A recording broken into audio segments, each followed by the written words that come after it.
Hey, good morning, family. Let me know if you can hear me. Hopefully, we can hear me on Facebook and on YouTube. We're streaming live. Again, I had some issues with the audio this morning. That's the reason why we're getting such a late start. My apologies. And I will repost after the show the audio.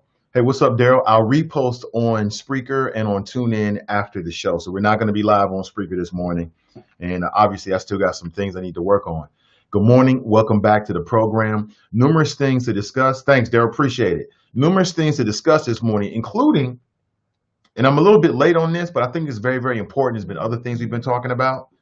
But are you hip to this leaked police memo that gives new details on the Breonna Taylor shooting and perhaps a reason behind it? Are you aware of this? If not, I want to make you aware of it this morning. 513-873-7134. Hey, what's up, C-Dub? That's right. No Spreaker this morning. I don't know. It's hard for me to figure out what's going on. It's like on again, off again. I may need to update my equipment all the way around. So that's something I'll look into. But I don't want to wait any longer. I don't want to fiddle around trying to get things working. I just want to get straight to the show. I know you're waiting on the show, and I'm waiting to do it as well. Before we get too deep into the program this morning, I want to remind you that starting today and tomorrow, but I need to clarify this. So tonight is going to be the next virtual town hall. My Vote Matters. Of course, it's brought to you by the NAACP and the Prince Hall Masons.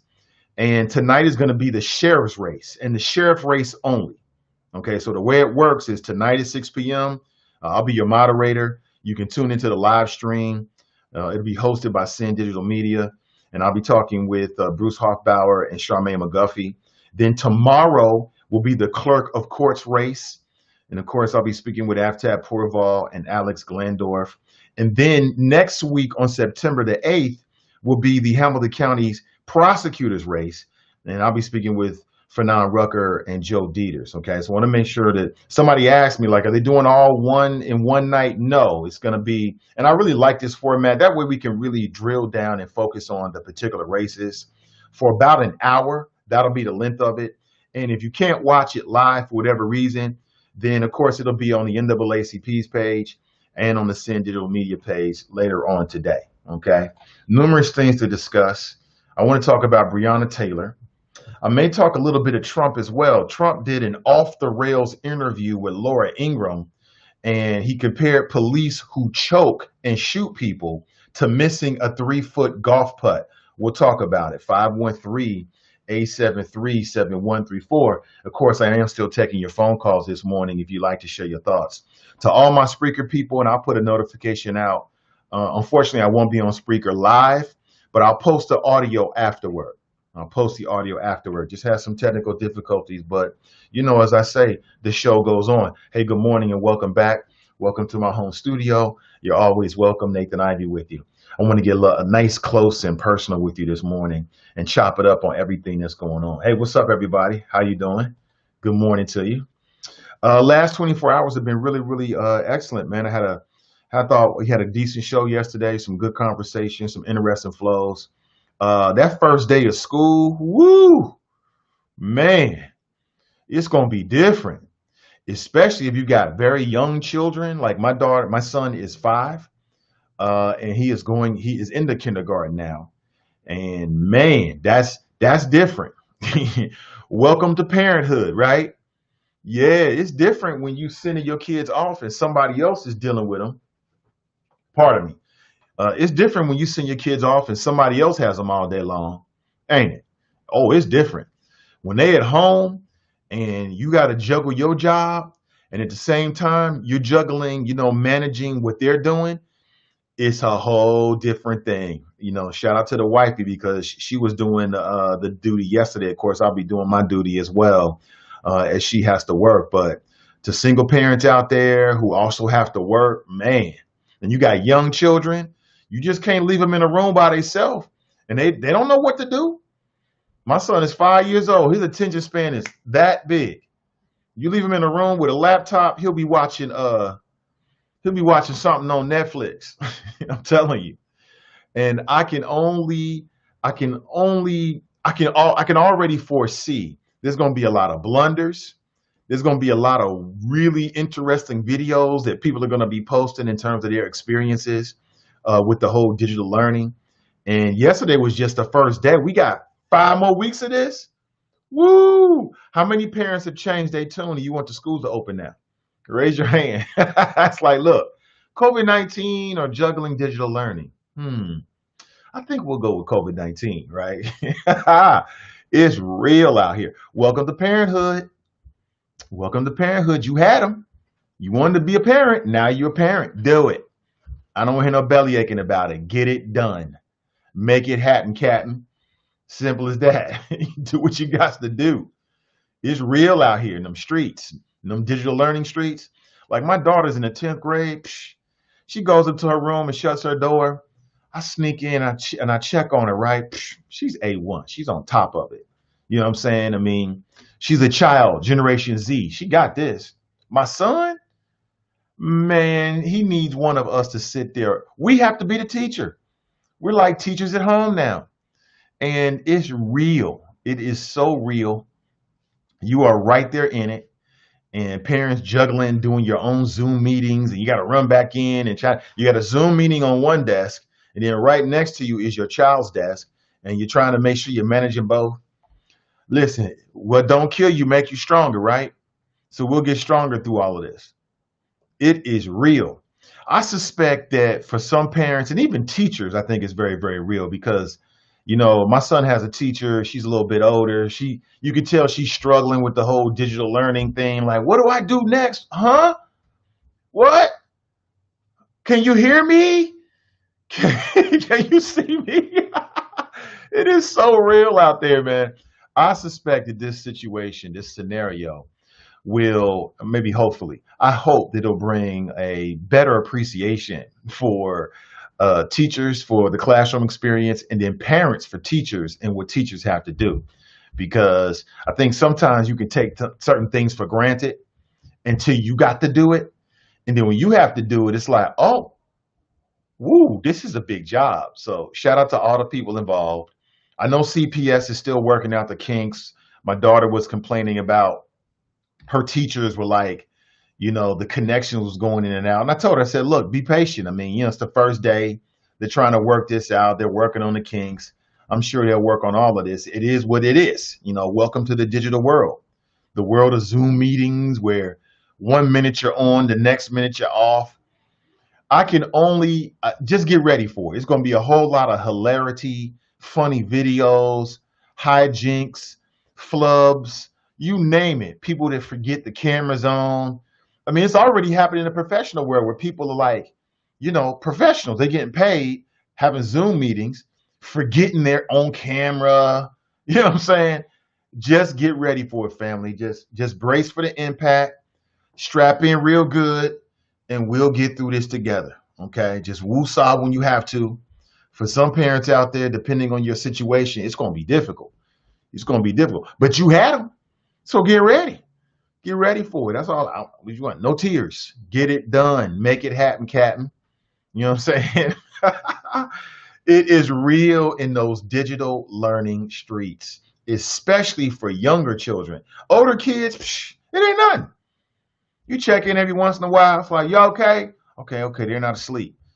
You know what I'm saying? I saw a video within the last 24 hours where there was a student that was knocked out. I think it was on Instagram. One of my Instagram friends she was knocked out. Sleep. You're going to see more of that. Get ready for it. I think it's hilarious. What do you think?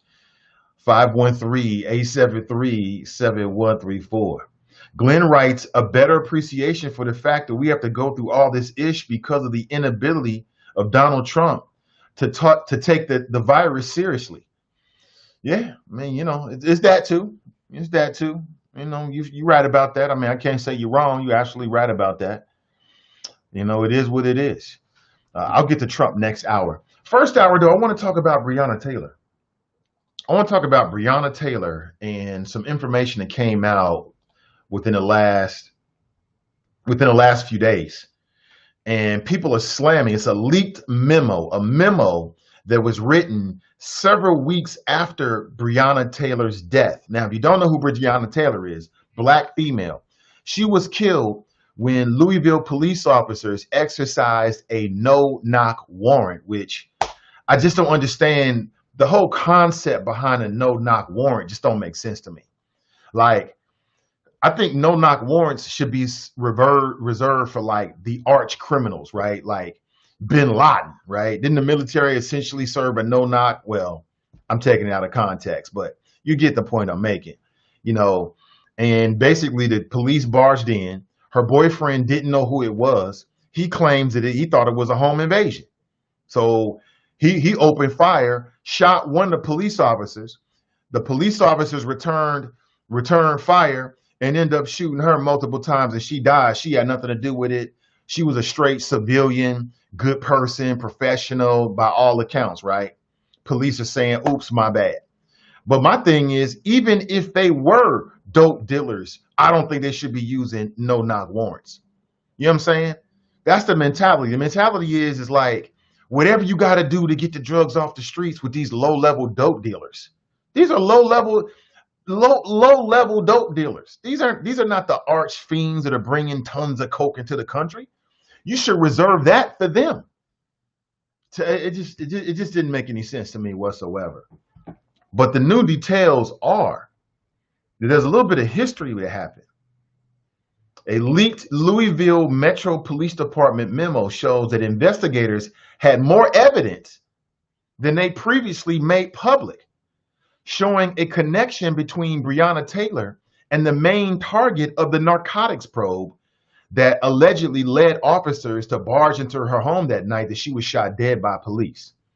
Police are supposed to protect and serve, not kill innocent people for some damn drugs. You know what I'm saying? We got to rethink the whole drug war, in my opinion. It makes no sense. The memo was written several weeks after her death, and it includes details that were not provided to the judge in the search warrant application. How many times did that happen? How often does that happen?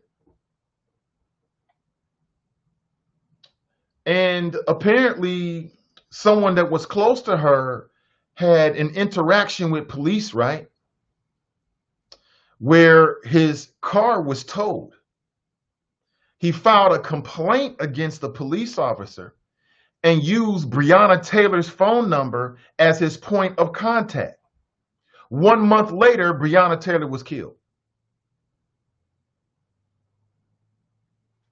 So in the now leaked memo, what we now know is that Breonna Taylor posted her boyfriend's bond after he was arrested back in 2017. When he was arrested again in January of 2020, he called Breonna Taylor at least 3 times from jail. He got his car towed in mid-February. He filed a complaint against a police officer involved and used her phone number as his point of contact. 1 month later, Breonna Taylor was killed. Wait a minute. What now? What? So the boyfriend uses her number as a point of contact, right? In a complaint against a police officer. And then 1 month later, they want to effect a no-knock warrant at her home, and she ends up dead. Is there a connection? What do you think? What do you think? 513-873-7134. Why wasn't this information made present to the judge? Why are we just finding this out?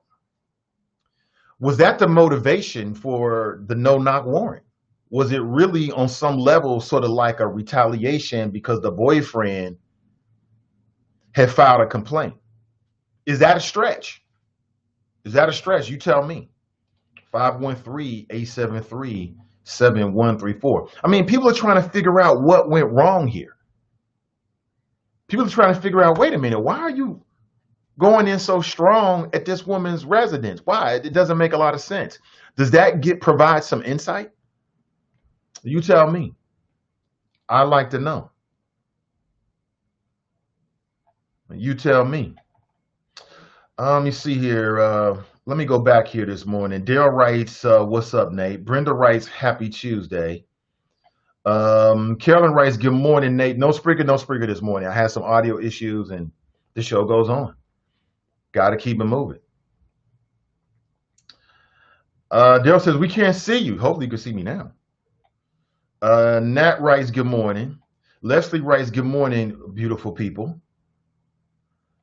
Fame writes, where is the forum? Is the public allowed to attend? Well, it's a virtual forum because of COVID-19 not wanting to put a lot of people, in a public space. So you'll be able to watch the forum live via your phone. It'll be on the NAACP's Facebook page, and it'll also be on the Sin Digital Media page as well. Okay, and of course, I'm going to post it as well. So it'll be in a lot of places, but those will be the two primary places where you can get it initially and check it out. Tiffany writes, ugh, I don't like using Facebook. I can't do other things while listening to the show on Facebook. Keno writes, Grand Rising, good people. My apologies. I can't do anything about it at this point. A.R. Thompson writes, Grand Risings all. Is that Ray? Good morning, Ray. She's on YouTube. Glenn writes, congratulations on becoming the moderator, Nate. That's a huge gift for you. Make the choppers proud, Team and I. Okay, great. Appreciate it. Should be fun. Looking forward to it. Shout out to the NAACP and Prince Hall Mason. Eb G writes, good morning. Good to see you, Eb G. Tanika writes, good morning, Nate and the Choppers. Nat writes, my son's sitting in his virtual office now, LOL, second grade phonics. You know what? I'm thinking about changing the time of the show. I was just having a conversation about it yesterday with the wifey, who's the first producer of the show. She hears everything first and last. And, it dawns on me that people's schedules have changed. I got a lot of folks that listen to me that have children that go to school. And when I initially kicked off this show, I kicked it off with the vision of doing a very early morning show starting at 7 a.m. We was doing 7 to 10, which is a lot, 3 hours a day. And so now I'm thinking about moving the time frame of the show, maybe like a 7 to 9, maybe 7:30 to 9:30, because at 8 a.m., it just dawned on me, a lot of people are now, you with your kids. You know what I'm saying? You got stuff to do, at least for these 5 weeks. I don't know, it's something I'm throwing out there for you. Tell me what you think about it. Haven't made a decision about it. Nothing is concrete on stone, but it's something I am thinking about. I feel like a good show should be flexible for its audience. And I know there's a lot of early risers who are up maybe 5, 6:30. You know what I'm saying? So, I want to serve you and provide content for you early in the morning as well. And I can't make that happen. We can't do that. So let me know. I may put up a poll or something like that on Facebook, maybe in a friend's page, just to take a temperature, the pulse of the people, and whether that be something you'd be into. Okay. And again, I have no plans on abandoning Spreaker. I just had some issues this morning. So either I can fiddle around for another 45 minutes and start the show at 9, or we can start the show right now. And I chose the latter. Did you see the video of the students at Western Hills on Zoom? People should be outraged that students have to learn with kids causing that type of disruption. I'm not surprised. It doesn't, because, they don't have the same environment. You're not sitting in a classroom, right? You're sitting in your bedroom. You're going to see more of that, fam. You're going to see a lot more of it. I didn't see the video, but I'm not surprised by it, to answer your question directly. Not one bit. Nate, will you be inviting the superintendent back on the show when the 5 weeks are up? Absolutely. We'll be following up with her for sure. Greg writes, good morning, Choppers. Tanika writes, thank God this virtual experience has been a breeze for my daughter, 5th grader. I'm grateful. I'm enjoying our time together. Praying for all the parents out there. Yeah, at 5th grade, see, at that point, you don't really have to be in the room with your child to really, help them and maneuver them. A kindergartner, 1st grader, maybe 2nd grade, maybe even 3rd grade, but those first 3 grades for shizzle. You got to be right there, sitting right there with them. Because if not, my son, man, he'll start playing with toys. Man, Spider-Man. Hey, guys, look at Spider-Man. It was so hilarious yesterday. Because these kindergartners are just kindergartners, right? So, I'm sitting there after I got off the show. Because, again, shout out to the wifey. She was holding it down until I got off the show. And I'll be with them after the show this morning. And those kids, man, are talking about all kind of stuff. One kid was like, "Do trees talk?" And the teacher's like, "Do trees talk?" You know, God bless these kindergarten teachers. They were so nice. She was like, have you ever heard? No, no, I've never heard a tree talk. I mean, really trying to talk with the kids. They asking all kind of questions. Is Spider-Man going to show up? You know, they asking all kind of kid questions, right? And the parents are sitting right there.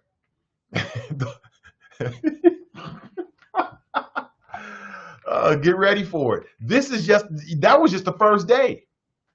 Who knows what's going to happen today and throughout the rest of the week? I'm telling you, I guarantee these parents are going to demand the CPS open up the schools. They're going to demand it. I don't give a damn what the infection rate for COVID is. I can see it already. Now that you have to be responsible for your child, like it's taking up your time during the day and it's interacting with your job. Oh, I don't care what the COVID numbers are. I'm telling you, these parents are going to be like, look, let us in. Open the schools. Open the schools. Get ready. Get ready for it. Crystal's in the house. She writes, good morning. Good morning. Ashley writes, good morning, Nathan and the Choppers. Surgery went well. No complications. Still in the hospital recovering. That's right. She had surgery yesterday. And I'm glad to see that. Very thoughts and prayers still with you. I hate being in the hospital. I don't want to go into an anti-hospital rant when you're in the hospital, but I hate it. The only hospital I want to go to is the one they had in Wakanda when they was putting together the white boys, the broken white boys. Remember that? That's the only hospital I want to be in. With Siri as my doctor, that's it. I'm just saying, that's just me. Crystal writes, Naomi Osaka to the court yesterday, and her mask said hashtag Breonna Taylor. Absolutely. If you haven't heard the latest, let me post this link for you. You can check it out for yourself. The latest is there's more information that's coming out. A leaked memo from the Louisville Metro Police Department shows that investigators had more evidence than they previously made public. And there's a connection that we didn't even know about before. So for people out there that were thinking that maybe this wasn't up and up, like why were the police there? Well, think about this if you're just tuning in. Apparently, so here's what happened. Breonna Taylor, 26 years old, she's an emergency room technician. She was killed on March 13th when police officers broke down her door while executing a search warrant, a no-knock warrant, over some drugs. You know what I'm saying? I mean, as if, and then, you know, again, these low-level street dealers, man, they be knocking them out here in Cincinnati. Every once in a while, they'll have a big drug bust, and the police love to do this. The media love to report on this. They'll put all the drugs on the table, and they stand behind it so proud, like they really did something. And it's just a drop in the bucket. You ain't really did nothing. You know what I'm saying? Because the motivation to sell drugs is still there, and the drugs just keep on coming. But they want to claim victory. Oh, we got 100 pounds of marijuana off the streets. Look at all this heroin, and it'll be back tomorrow. I don't get it. Now, the target of the narcotics probe was a person named Jamarcus Glover. And apparently they have some kind of relationship, friends, or maybe an intimate relationship. And in the new memo, with the information that came out, apparently, back in 2017, Breonna Taylor posted bond for Mr. Glover after he was arrested.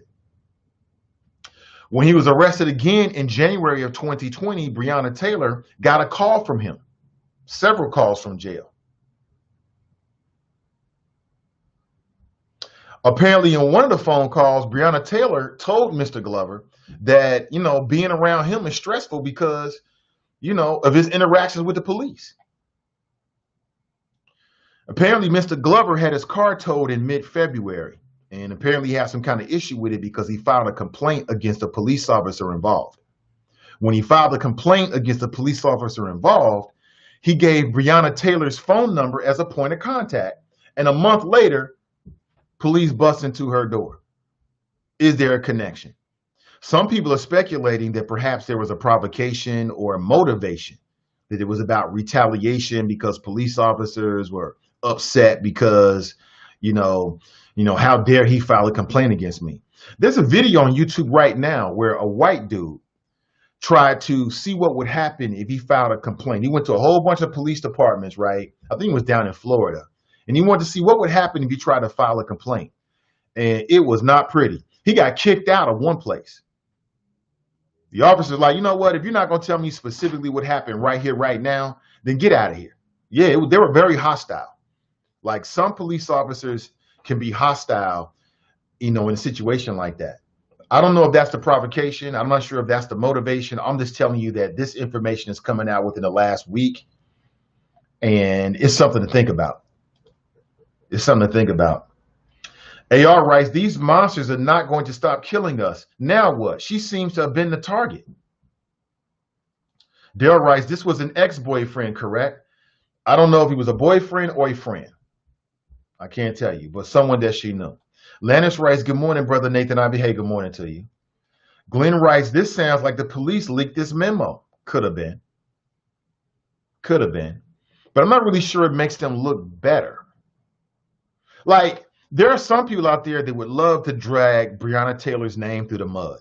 They would love to find some evidence that she was somehow involved in the drug game, because that would be all they need.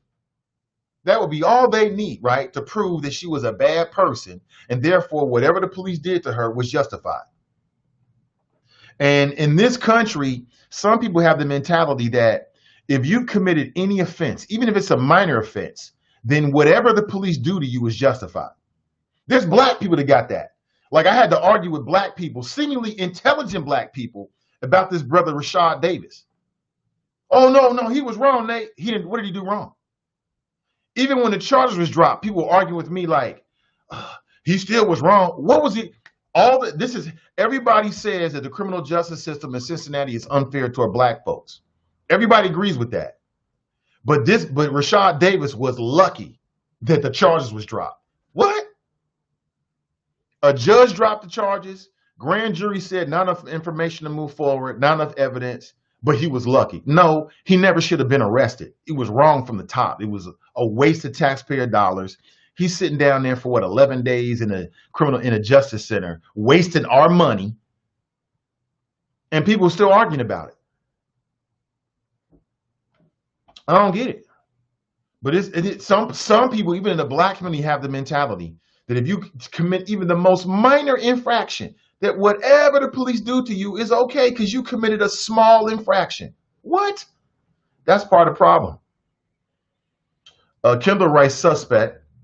Cleopatra Jones writes, what went wrong is that they went to the wrong door. Well, this memo suggests that it wasn't necessarily the wrong door. I mean, it kind of suggests that there was a deeper relationship between Breonna Taylor, Jamarcus Glover, and the police. They went to the wrong door, but they had her information, her phone number, because Jamarcus Glover gave her number as a point of contact. And why the hell would he do that? You're going to file a complaint against the police and give somebody else's number as a point of contact? Somebody that you know? The hell? I don't get it. Jared writes, good morning, hashtag team and I. Good morning to you, Jared. Good morning to you. Gene writes, good morning, Nate and the Choppers. Good morning to you. Greg writes, good morning, Nathan and the Choppers. Good morning to you. Shiva writes, for there to be memos after the fact is a sure sign of a cover-up plot. Fast Pitch writes, good morning, all. Great look with the NAACP, Nathan. Oh, appreciate it. Thank you so much. Good to see you, Fast Pitch. Jason's in the house. Good to see you, Jason. Writes, checking in. Fast Pitch writes, 7 to 9 a.m. is cool. I'm up early every day. Good to know. I'm sensing a shift in the audience. Again, now let me think about this for a couple more days. But perhaps we'll go back to start with 7 a.m., maybe to 7 a.m. to 9, maybe 7:30 to 9:30, something like that. I don't know. I'm open to it. I'm flexible. Robert writes, either way, I'll adjust. Mornings have always been good for me, but I can see Nate at night. That's right. Late night Nate. It's coming soon. Tanika writes, whatever time you choose, Nate, I'll continue to support. Hashtag day one chopper. I appreciate it. That means a lot. Hold on. We got a brother Drop on the line. Let me go straight to it. I'm old school this morning. So let me go straight to the phones here. Hey, good morning, Drop. Welcome to the show. Good morning, Mr. Ivey. How are you, sir? I'm doing well. Mr. Ivey, just for information, sir, when I was in the United States Marine Corps, I was a military policeman. And, sir, I'm listening to your monologue this morning about the Breonna Taylor leaked memo. And your speculation and your conjecture is off the charts. Mr. Ivey, there's stuff out there already that explains what happened, Mr. Ivey. Really? Yes, I'm right now looking at an article from the Courier Journal for August 25th, 2020. And the headline is, fact check, debunking 8 wildly shared rumors in the Breonna Taylor police shooting. Now, Mr. Ivey. What date is that? This just August 25th. Okay. I'm looking at it right now, the Courier Journal. And if you allow me, just read this little part right here. Okay. Okay. And it says that Taylor's boyfriend, Kenneth Walker, has said he heard pounding at the door, but he did not hear anyone announce they were police. He fired one shot at 12:43 a.m., according to his arrest citation, thinking intruders were breaking in. Walker's bullet struck Sergeant Jonathan Manningly in the leg, requiring surgery. Manningly and officers Brett Hankinson and Miles Cosgrove returned fire, shooting at least 22 rounds. Now, again, Mr. Ivey, that's not speculation. That's not conjecture.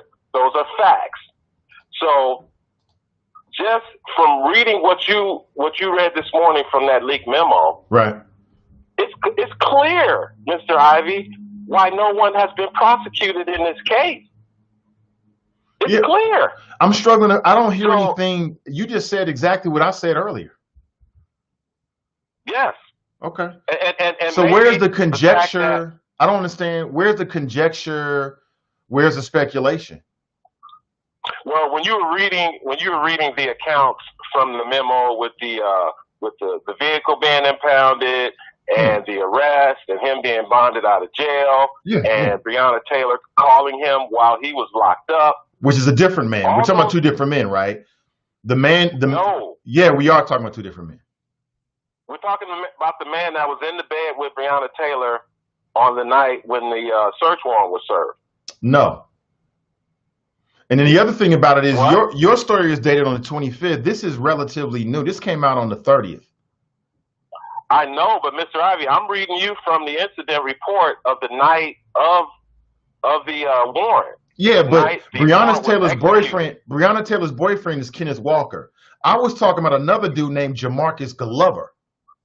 I know. Okay. I didn't say you weren't. Okay. I'm just telling you from what you were reading from the memo, it linked Breonna Taylor to some type of drug activity, Mr. Ivey. No, it didn't. Now, again, I didn't see anything that linked her to drug activity. I saw something that linked her. I saw something. Okay. The memo links her to this Jamarcus Glover man. I don't know what he was into, but it doesn't directly link her to any kind of drug activity. Okay, but Mr. Ivey, we all so I'm going to do a little speculating. Oh, now you don't speculate. Okay. Well, I mean, you were doing this, fair. It's right. Okay, so let me just throw this out there. Okay, it's possible that Mr. Walker, the young man that was currently with Breonna Taylor at the time, she got shot. That's not who was with her. It's possible. You're right. There was Mr. Walker. Kenneth Walker. Right. You're right. Yes. Okay. So, Mr. Ivey, again, I'm speculating. It's possible that Mr. Walker did not know about Breonna Taylor's past, which you showed and you read when you read from the leaked memo. What past? That's Breonna. Her past relationship with this guy that got arrested, that she bailed out of jail, that she talked to while he was in prison. And another thing, Mr. Ivey, all phone calls are monitored when you locked up. You know that, right? Right. Okay. So again, those conversations were not mentioned in that memo. All was mentioned was she was a known caller to this person that you mentioned in the memo who had his car towed and filed a complaint and blah, blah, blah. So, well, she was the recipient of a call. Mr. Ivey, okay, again. Makes a difference. Yes. Okay. No, it doesn't. It does make a difference. You can't, how do you, if somebody, how do you stop somebody? That's like me trying to stop you from calling me. I can't stop you from calling me. Yes, I can. Mr. Ivey, when my nephew was locked up for dealing drugs and trafficking. My mother would not take his calls. Okay. Okay. Her number, she blocked her number from him even calling. Let me put it in a better way. He would always call me. You're right about that. I'm the only one that took his call. You're right about that. So because somebody calls you does not mean you're a part of whatever that person is into. It just means they're simply calling you. Okay, Mr. Ivey, all I'm saying is... So drop, if you're dealing drugs yes, sir. And you call me, that don't mean I'm dealing drugs. I didn't say that. Okay, then. So what history are you talking about when it comes to Breonna Taylor? But that's what you're implying. What you just strongly implied was because the man who was calling her from jail was caught up in criminal behavior, then she had to be a part of it. Mr. Ivey, she also posted the man's bond. And? Did they mention how much the bond was? It doesn't matter. So what? It does matter. How does that matter? Because, Mr. Ivey, depending on what the crime is, it determines what your bail is going to be set at. It don't matter. Okay, so if you post somebody's bond, it don't mean you are part of their criminal enterprise. Okay. It don't mean that. Let me ask you this. Okay, let me ask you this, Mr. Ivey, because I know you're not part of it. You weren't involved in any criminal activity in your lifetime, but you knew a lot of criminals. So, in the drug game, you have someone who handles the money and also is assigned to bailing people out of jail. Am I correct? I have no idea. Oh, come on, really? Yeah, I have no idea. You don't know that? No, I have no idea. Well, I'm telling you, it does work that way. Okay. Now, I'm not so what you're telling Breonna me Taylor, then is that anytime somebody goes to jail, whoever bonds them out is a part of the criminal organization. That's what you're telling me? Yes. There's a money person. Okay. That's what. That's ridiculous. What's her name? Miss Alice Johnson, who was released by Trump on the First Step Act. That's what she went to jail for. That's preposterous. So what? I don't care what she went to jail for. That don't mean that every person that bonds somebody out is a part of the criminal plot. That's ridiculous. Okay, Mr. Ivey. See, I love it when I love talking to you, Mr. Ivey, because you're fair and biased. And again, listening to your monologue, it triggered me only because of my law enforcement background in the military.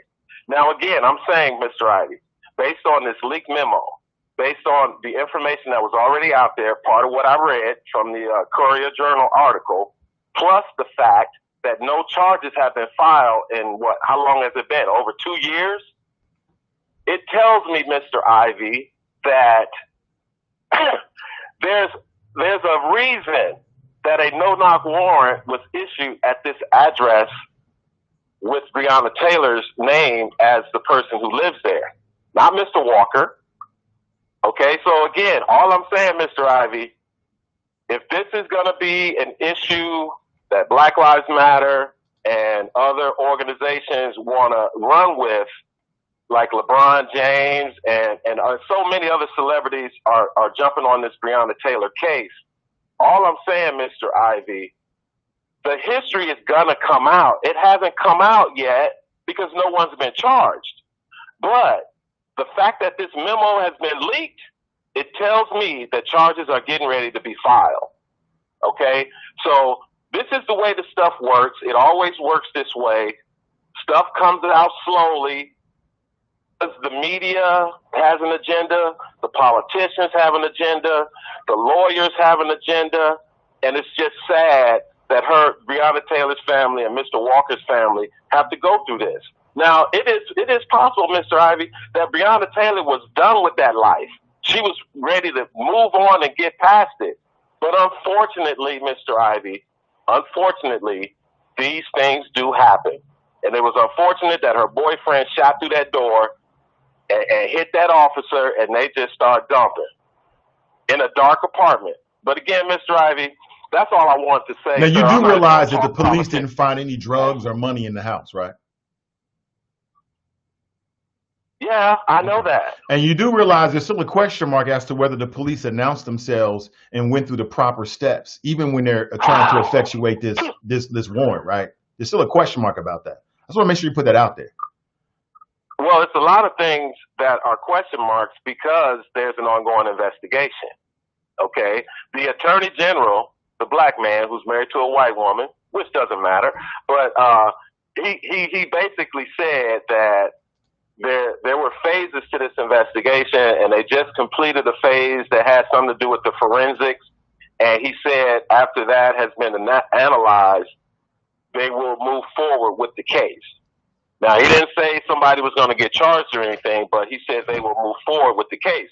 Now, the fact that they're waiting for forensic ballistics from the FBI, Mr. Ivy, again, all I'm saying is, with the leaked memo, and then the AG saying what he said over the weekend, it looks like charges may be filed soon, and those police officers going to lawyer up, and we're going to have to wait and see what happens. But it's just not good for Breonna Taylor, the fact that she was a victim in this whole thing. Yeah, and it's just sad.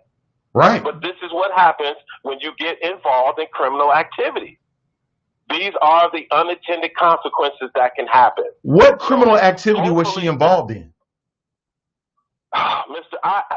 Again, Mr. Ivy, what you read in that memo, the so-called leaked memo, it was intentional, Mr. Ivy. All this stuff is intentional. Yeah, but you didn't answer the question. What criminal activity was she involved in? How can I ask that question when I'm only going on the information that I have? Well, then that begs the question, how can you make such a blanket statement and you don't have no evidence to back it up? The evidence is in the memo you read, sir. So the evidence is in the memo I read. I ask again, what criminal behavior was she involved in? Okay, did the memo say what the guy was arrested for? No. Did the memo say how much the bond was? No. Did the memo say what type of car was impounded? No.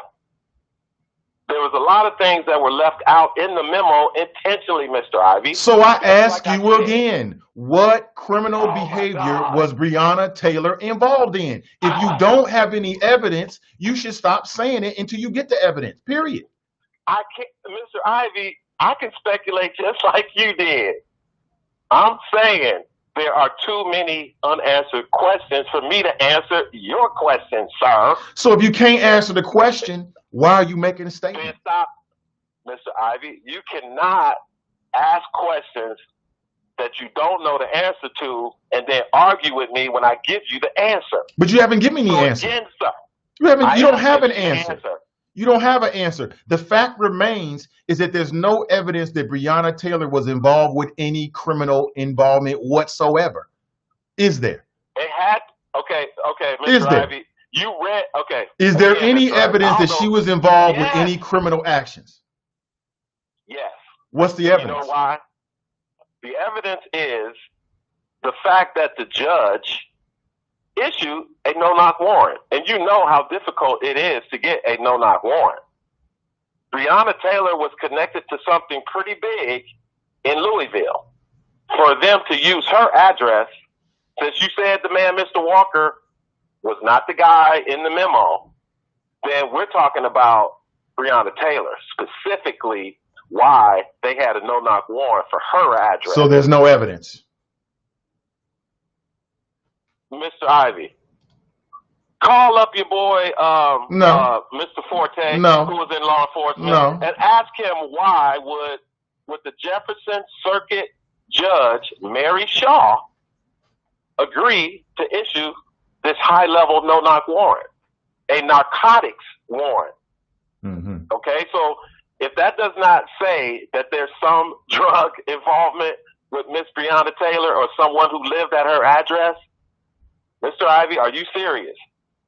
This is a narcotics no-knock warrant. So you might want to Google search Judge Mary Shaw Maybe she's white, maybe she's black. It doesn't really matter. Who knows? Was the police officer who got shot, was he black? Were the officers involved in executing the warrant? Were they all black? Were they white? How many bullets did the white cop shoot? How many bullets did the black? Mm-hmm. You see where we're going with this, Mr. Well, Ivey? since we're speculating, So, maybe again, maybe the reason why they showed up at her house is because they were upset because this Jamarcus Glover guy had filed a complaint against a police officer and then used Breonna Taylor's phone number as a point of contact. Maybe that's since we speculate. Maybe that's why. Okay. Well. Hey, Mr. Ivey, the Nathan Ivey Show resident Esquire, Donetta Bailey, also known as Donnie B. Hopefully she's listening and she has some time and she can call in this morning. And hopefully you'll look at that Courier Journal. You asking for a whole lot of help to back up what you said. You didn't brought up Forte. You didn't brought up Donnie. I'm asking you why you said it. I'm not an officer of the court. I'm just me. Exactly. You're not. Tired. You're not. I just want to make sure we're clear about that. You're right.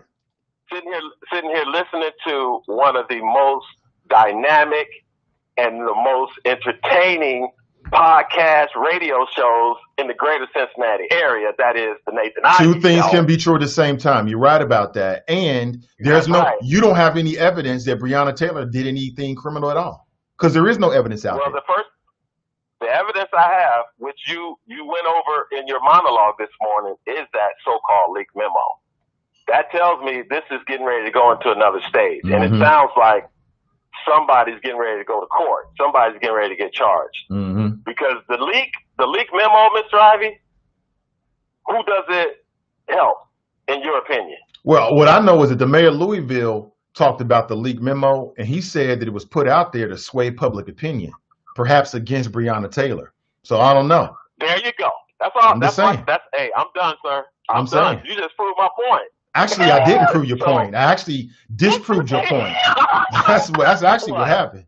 Because you're trying to say that the leaked memo somehow proves that she did something wrong. The mayor of Louisville, who's closer than you and I both are, is saying that it's out there basically propaganda being used to sway people's minds against her, whether there's evidence or not. Okay, and that's called jury tampering. Like I told you, sir, this leak tells me that this is getting ready to go to the next phase, which is you might be right about that. Charged. You might be right about that. Thank you, Mr. Ivey. Thank you. Give yourself a round of applause. Now, on that note, I'm gonna roll up out of here, Mr. Ivey. That's good. And again, you keep doing what you're doing, sir. Absolutely. But I love Spreaker. So I can put my words in print. But I'm sure you're gonna work that out. Yeah, that's all I got, sir. That's all I need. Drop Squad 52. Dropping science to anyone who wants to catch it. Peace. Take it easy.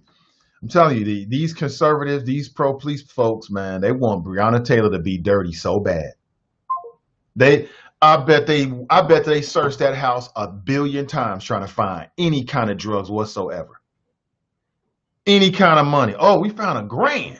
She had a stack. Must be dope money. Because then they can use that to justify. See how easy it is? Then they can use that to justify what they did in killing this innocent woman, period. Period. And again, I'm of a mind, I'm not with the no-knock warrants, period. I don't care if it was drugs in the house anyway. So what? You know, law enforcement needs to go after the big-time dope dealers, not these low-level dope dealers living in some apartment somewhere like you really did something. And then next week, there'll be 2 more dope dealers that take their space. That's what I keep seeing in the city of Cincinnati. It's like a hamster on a hamster wheel. They one dope dealer goes to jail, 2 more dope dealers pop up. They take 10 tons off the streets, 100 tons shows up in a month. You know what I'm saying? I mean, these cops are fighting a never-ending battle, and of course, it's going to be casualties. And I guess Breonna Taylor was just a casualty. I want to hear what she did wrong. So in Drop's mind, hold on one second. Good morning. Daddy. Yes. Action figures up there in my room on the top of your shelf. So I only have 5 action figures. So I need 1 more to be, and it has to be Black Panther. Has to be Black Panther. Say good morning. Good morning, everybody. No, they're right there. Good morning, everybody. Let me get Black Panther guy. Say it again. I can't hear you. Let me get Black Panther guy. Bye. Okay. Yeah. Now he has to have a Black Panther something. He wants everything Black Panther now. I ain't happy. I ain't mad with it. I'm happy. He's been on this Spider-Man kick forever, so I'm happy. Carolyn writes, I'm gonna need my full 7 to 10, sir. Damn, that's 15 hours a week. I did it for a while. I have no plans on going 7 to 10, but who knows? Maybe from time to time a show here or there. I'm cool with it. I'm down with it. So in the mind of drop, if somebody's in jail and they call you, then you are a part of their criminal enterprise. Good to know. Because if you weren't, you would block them. Now, I was brought up old school. My grandfather told me that if you go to jail for some dumb ish, don't call me. I'm not bailing you out. I'm not getting no lawyers. I'm not coming to the courtroom. I'm not sitting in there holding your hand. And he meant it. That stopped me from doing a whole lot because I felt like, man, can I handle this burden all by myself? Nope. So maybe that's why in his story he said like a family member of his blocked the phone call. Okay, I get it. Same thing I'm gonna tell my son when he gets older. I tell my daughter, if you listen, if you get caught up in the game and it's not your fault and things just happen, I'm there for you. If you decide you want to start going down here doing dumb ish, I ain't coming. Your mama can come, but I won't be there. And you can go work. You want to be grown? You want to be a criminal? Cool. Work it out. Work it out. And I mean that. I don't care how much time you get. I got better things to do. You got too many advantages to be doing some silly stuff. That little boy you just saw, he can hear me now. That's exactly what I'm going to tell him. You're on your own, Chief. You hear me? He just came to the door looking like, Daddy's talking? Yeah, Daddy means it. Mommy and Daddy work too hard to give you all the things that you need and some of the things that you want. For you to get grown or get older, you too, medium Buddha. She already know. Then you want to go out here and commit crimes and go to jail. You think I'm going to waste my time going down to the courts? It ain't going to happen. I got better things to do. We'll holler at you when you get out. Maybe. Like maybe you can come back and live with us. Maybe depends on what you did.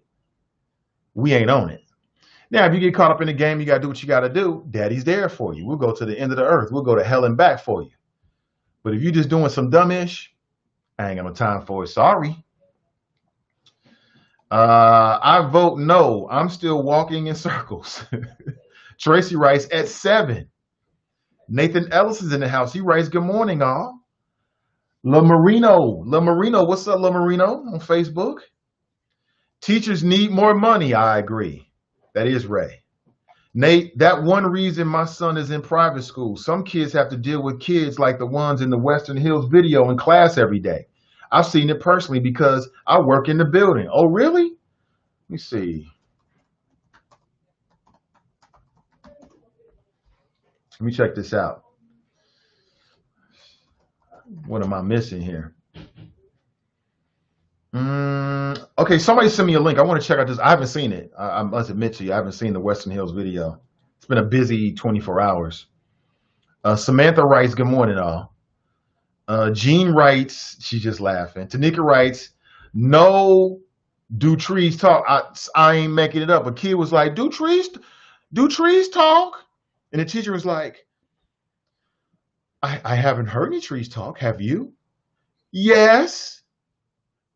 She was like, she was so good about it. Me and my wife were talking about it after. She was so good and gentle about it. I'd have been like, why are you asking me some ass shit? I got time for this.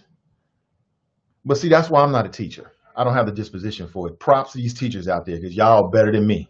Y'all is so much better than me. C. Smith writes, good morning. Good to see you, C. Smith. Charles writes, Grand Risings, Nathan and Choppers. Good to see you. Dante writes, get to the choppers. Absolutely. Terrence is in the house, writes, good morning, Choppers. Good morning to you, Terrence. Hey, listen, we got a nice crew of people that are going out on Saturday, and we're going to do our first tactical training course with Brother Forte and Joe. I'm looking forward to it. It's a great way. It's a great Saturday morning activity. We still have room available. Although the time is very, very short. I mean, you got today and tomorrow to let me know if you're interested. Beyond tomorrow, I don't want to think about it anymore. I spent the last month and a half promoting it and pushing it and pushing it. And I want to make sure I get to Forte by Wednesday evening with all the information so he can have a few days to prepare. No last minute stragglers. We'll catch you on the next one. Hopefully we can do it again, and we'll see how this goes. I'm looking forward to it. This is a tactical training opportunity, and for you to become more proficient with your weapon. We'll be out on the outdoor range, and we'll be doing some different drills. And this is beyond CCW. We just hit the paper target. We getting out there and putting you in some real life scenarios, some tactical scenarios, so that if you, God forbid, have to do this, that you can be as proficient as possible. We don't want you hitting the wrong targets or not hitting your target, right? If it's a life or death situation. All you got to do is look at the world around us and ask, if you're wondering, like, Nate, why are you doing this? Look at the world around us. Let's look at the world around us. That's why. The world's crazy. You know what I'm saying? And, this is all about self-defense. And I'm looking forward to it. So shout out to all the people who signed up. I'm very, very excited. We'll be out there bright and early. Let me give you the information one more time, perhaps. Again, you do have some time available, but let me run you down one more time today and tomorrow. The location is going to be 6964 Line Township Road in Waynesville, Ohio. I'm giving you the address so you can put it in your Waze app or your Google Maps app. You can just kind of figure out, what the time and distance is to see if it's right for you. The time frame is 8 a.m. to 12 noon, but we're asking you to please try to arrive about 7:45 a.m. I'll have some morning refreshments for you to get the day started. The cost is $100 with a $20 down, like a hold fee to make sure you're coming, and then you can pay the rest the day of. The payment can be made via Cash App or PayPal, Nathan Ivey Show. Cash App or PayPal, Nathan Ivey Show. You need to bring about 200 rounds of ammunition. If you need ammunition, let us know. I know that Forte was able to pull together ammunition for some of the folks already, and you can purchase it from him the day of. The cost will be about $90, and we're gonna have a good time. Have a really good time. Looking forward to it, and get proficient, and do something together as a group. And again, I'll say it again. I'm looking forward to it. I'm very excited about it.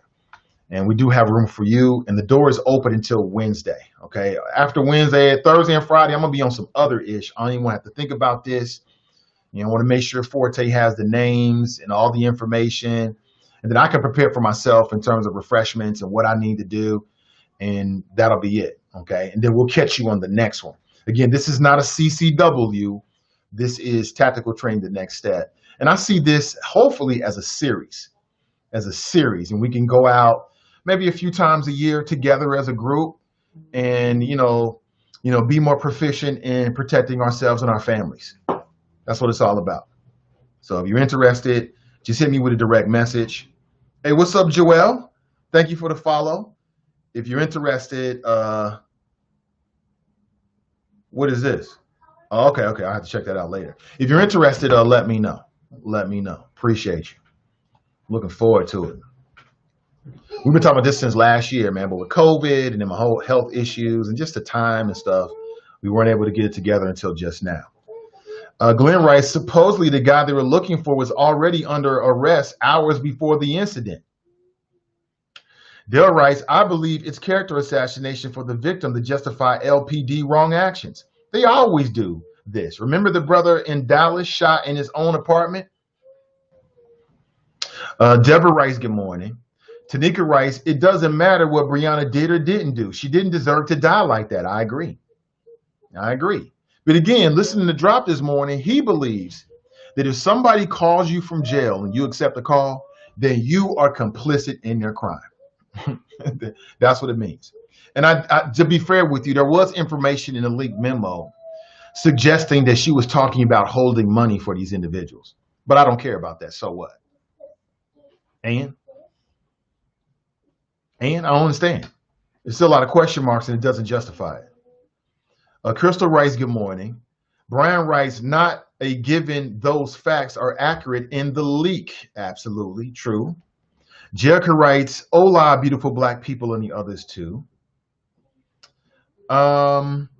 She writes, it's pronounced like I dream of Jeannie. There is no I in my name. Okay. Jeannie. Deborah writes 7 to 9. Got it. She writes 7 to 9. Okay. Glenn writes, buzzkill drop. Buzzkill. Rachel writes, good morning, family and choppers. Well, the choppers used to be up at 5 a.m., then 7 a.m., now 8 a.m. So now we will adjust. Hashtag original choppers. Did we ever do 5 a.m.? I remember doing 5 a.m. I remember doing 7 to 10. I remember doing 5. I remember that. Yeah, it's a lot of early morning. Look, early risers rule the world. You only have so much time in a day. If you got like kids, especially younger children, and you're working, your day is done. Work, dinner, children, sleep, you out. When are you going to get ish done? It's got to be in the morning. You got to get up earlier than the competition and get it in. 5 a.m., 4 a.m., 6 a.m., 7 a.m., an hour here, an hour there. Look, if you get up 90 minutes early every single morning before you really got to do all your responsibilities, in 5 days, what is that? 7, 8 hours, 7.5 hours? That's hella time. That's the only time you got. Get up early, check out the flows. Greg writes, I think that's Louisville's main paper, the one Drop refers to. Let me see if I can Google the article while I listen. C. Smith writes, facts told by the police. Glenn writes, facts. I thought he said the top 10 rumors. He said that they wrote an article debunking some of the rumors. Fast Pitch writes, time for me to drop off for a minute.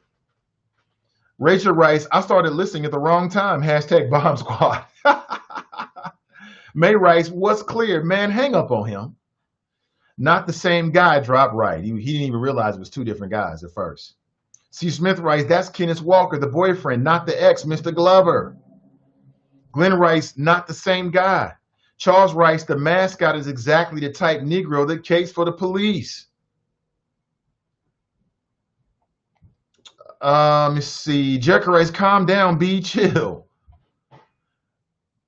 C. Smith writes, just because I know dope dealers doesn't mean that I deal dope. FOH, right. But there's some people, C. Smith, that believe that you're a part of it. You're a part of it. You know, one of your friends or a family member that's doing something wrong calls you from jail. Oh, you must be a part of the plot. You must be holding money for them. And then that justifies the police to knock in the door. Maybe it does. Maybe it doesn't.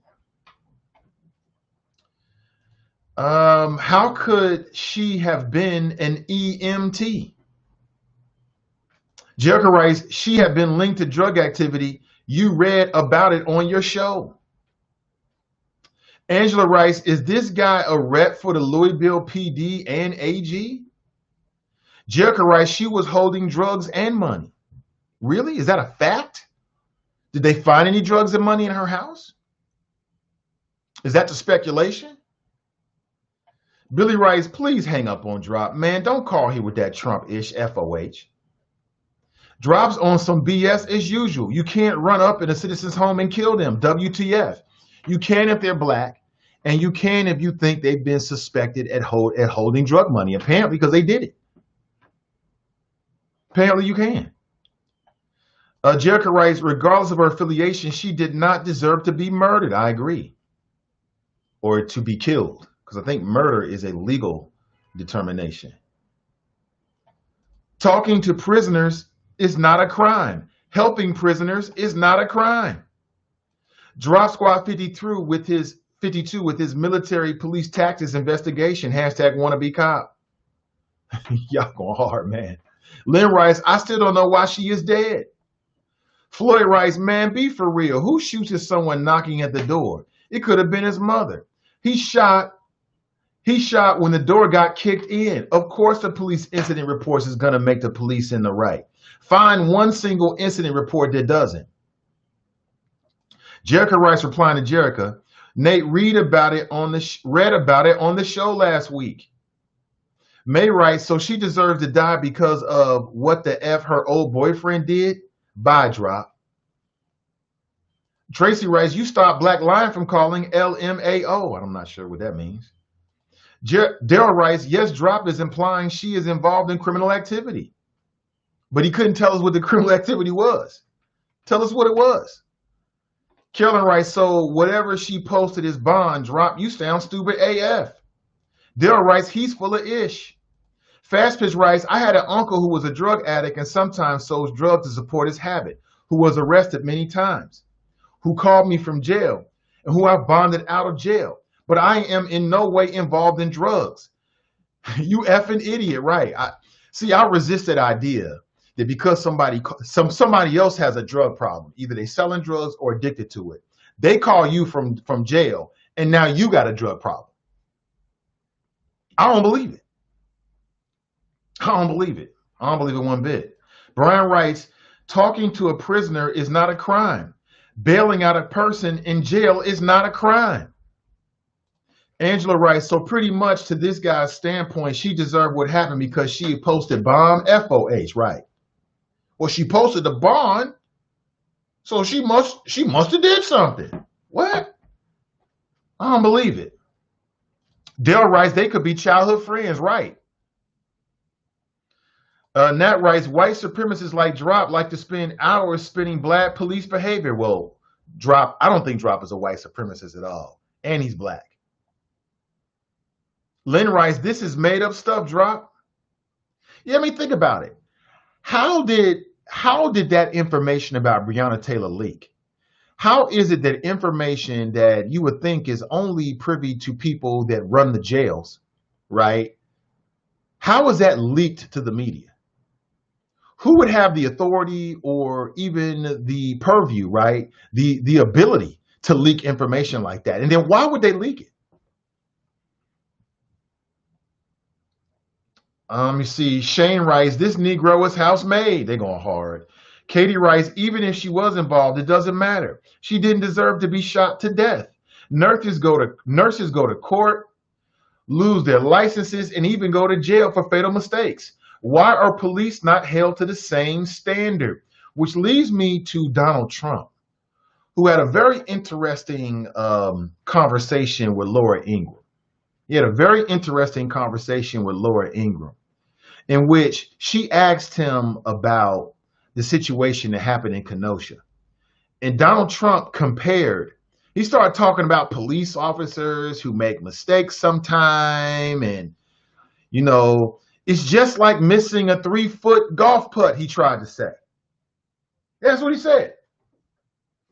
He's like, you know, you got these police officers, man, and they do everything right for 10, 15 years. And then they make one little mistake. You know, they get shook in the moment. They choke. And everybody gets on their back. They choke and they shoot someone. And it's like, why are you making a big deal out of it? Well, because somebody lost their life. In the case of Jacob Blake, he lost the ability to walk around. He's now paralyzed for life. In the case of Breonna Taylor, she's dead. And as I watched the interview, man, it's like anything else. Like, let's be fair here. Like, people who liked Obama made excuses for Obama. They filled in the blanks to make it make sense when he did things that didn't make sense. And people who like Trump do the same thing. Even in this interview, I'm going to play it for you right now. You can hear Laura Ingraham, because Fox News is the willing accomplice of the Republican Party and Donald Trump. She's like trying to fill in the blanks for him when he starts talking like, wait a minute, don't say that, because you know speaking of like the liberal media, they're going to try to make it seem like you're comparing like, you know, a police officer shooting somebody to missing a golf putt, which is exactly what he did. Let me play this for you. You got to hear this. You got to hear this. It's interesting. And it shows you the mentality of the guy at the very top. Like, if this is the president's mentality, then don't expect for the federal government to do a damn thing about these police shootings. I mean, they're completely going to stand down. They don't really have anything for you or me, because they feel like the police are under siege. Check this out. To be a police officer today, do you not think that it has been in the police a long time? Are under siege. because of things, they can do 10,000 great acts, which is what they do, and one bad apple or a choker. You know, a choker. They choke. Shooting the guy, shooting the guy in the back many times. I mean, couldn't you have done something different? Couldn't you have wrestled? You know, I mean, in the meantime, he might have been going for a weapon, and you know, there's a whole big thing there. But they choke, just like in a golf tournament. They miss a 3-foot. You're not comparing it to golf because, of course, that's what the media. I'm saying people choke. People choke. Yeah. And people are. Now listen to her. Listen to her trying to help them out. Listen to Laura Ingraham trying to help them out. Oh, you mean they panic? You mean as if that would be better? So I'll say it again. When the government makes a mistake, it's your fault. When you make a mistake, it's your fault. So we get to panic and kill people and then say, you know what, but for the last 10 years, I've been a good person. No. There are some mistakes you got to pay for. It don't matter whether you was a good cop for 10 years up to that. It don't matter whether you a good Christian. It don't matter whether you donate to, you know, black organizations. It don't matter because that's the way it works for private citizens. You go out here and make a mistake and kill somebody with your automobile. Your ass is looking at jail time, period. You go in there and tell the judge, you know what, I choked, I panicked. Well, Mr. Ivey, I mean, we know you're a good guy, but there was a loss of life here and somebody's got to be called for it. Why doesn't that apply for law enforcement? Why does that apply for everybody? And listen to Laura Ingraham. You mean you panic, right? You know, she's trying to make it sound better for him. And then she'll turn right around and criticize MSNBC as being in the pocket for Joe Biden. The hypocrisy is just crazy. And then she starts off the interview saying it's so dangerous to be a police officer today. Well, what about being a black man today? It's dangerous as hell to be a black man in these streets. You got to worry about vanilla ISIS, these domestic terrorists. You got to worry about law enforcement, which you pay for through your tax dollars. Oh, it's so dangerous. Like, if people really care about how dangerous it is to be a police officer, then why don't those same people criticize the police officers that do reckless stuff that turns up the heat on police officers? But they want to try to make it seem like, oh, there's just an inherent, you know, disdain for police. That is a lie. People are reacting to what police officers are doing. Simple as that. They're reacting to what police officers are doing. And they want to hold them accountable. But see, that's the spin. That's why we can never get anywhere, because the people, some of the people who are in charge, like at these police unions and these council people, you know, like Betsy Sunderman, is that her name? I can't wait to talk to her, because she don't really care about the death. She just wants to write an op-ed in the Inquirer, you know, claiming that she's pro-police. She don't care about the death itself, because if she did, she would have wrote about it in that op-ed. Somebody should call her to the carpet. Why has it got to be me every time? Somebody should call her to the carpet here in Cincinnati media. I read that op-ed piece, and she just took an opportunity to try to make herself look good and make herself look pro-police, using the death in the city of Cincinnati. It was terrible. I'm not going to get over it till I ask her about it. I'm not going to get over it. You know what I'm saying? We got to call these people out for their real true intentions. You run around here trying to make the police our enemy, trying to make people on the police force think that black people don't like you and that black people are out to get you. Nothing could be further from the truth. We are just sick and tired of the lack of accountability. But instead of dealing with that, it's much easier to vilify, just like with the Black Lives Matter mural people. And by the way, what's up with the Black Lives Matter mural in Cincinnati? What's up with that? Was I right? Ain't nobody talking about it. Did they redraw it? Are they going to repaint it? It was some BS symbolism, like I said. Can I get an amen on that? Nate, you was right. Just like when I was talking about the Black Lives Matter mural, people try to make me seem like I don't care about black artists because it's easier to vilify in some cases than to deal with the real issue. And that's what happens with the police all the time. Rather than dealing with the real issue, people want to fearmonger. There's a lot of fearmongering right now with that Hamilton County Sheriff's race. I can't wait to have a conversation. I want to get to the bottom of it today. Rather than dealing with the real issues and what you're going to do, people out here trying to whip people into a frenzy. And if such and such takes over, then this is going to happen. And I fear, get out of here, man. What are you going to do as Hamilton County Sheriff? Period. That's the only thing that matters. What have you done in your career that's impactful? Period. That's the only thing that matters. People out here fear mongering. Oh, defund the police. If you're a grown individual and you tell me that you don't understand what people are saying, how can you lead? Rather than dealing with what those people are really saying, you want to try to make it seem like, oh, we defund the police. Who's going to protect us? You know damn well what they're saying. Either you're ignorant and mentally you're just not strong enough to lead, or you're fear-mongering, and again, that's equally as bad. Which is it?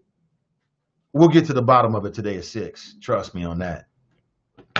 The fear-mongering needs to end, man. That's why we got much more in common than we don't, but you got people that's fear-mongering, right? You got people that's fear-mongering to police officers, telling them that black people don't like you, black people don't support you. Oh, you ain't gonna never get a fair shake with black people. What?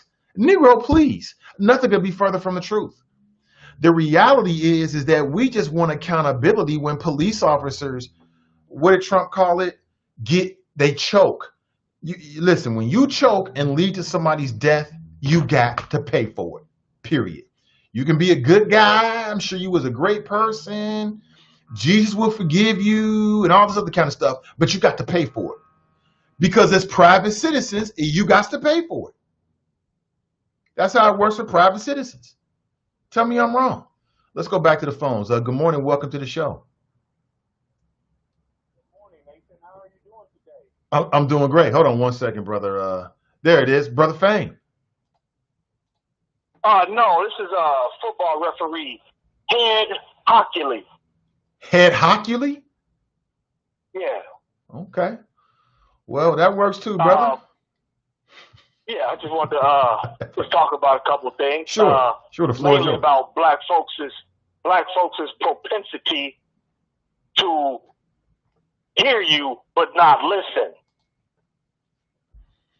How long has Drop been a part of your program? A couple years. Exactly. And very early in his tenure calling, what did he say about himself? Said a lot of things. That he's retired military. Yeah. Exactly. So therefore, 2 years ago when he told us that, I knew exactly what to expect out of the guy.